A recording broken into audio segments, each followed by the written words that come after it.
to hear from Michael Hernández and then Jose Diaz. Michael is from Stanford, Jose is from New Britain. Good morning.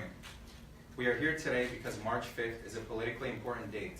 March 5th is also the deadline for Congress to act to protect young immigrants. And I'd like to add a third reason.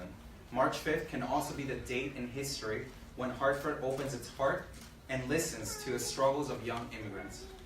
So many people in Washington are not representing what the people need.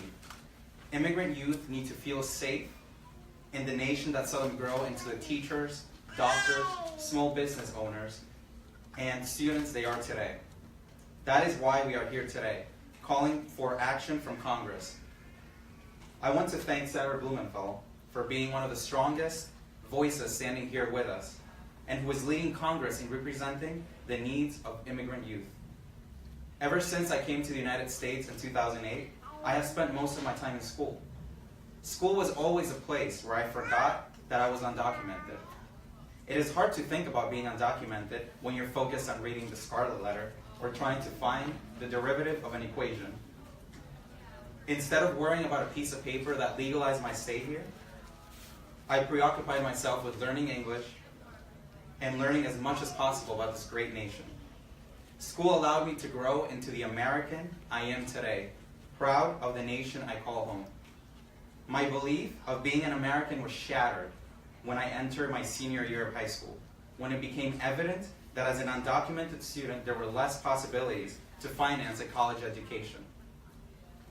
One of those limitations was right here in Connecticut. As an undocumented student, I could not receive financial aid, not even institutional aid, which would be funded by the tuition that I would be paying into. I felt hopeless and resentful. My peers who had worked hard but in school by my side were being lent a hand to advance in their studies.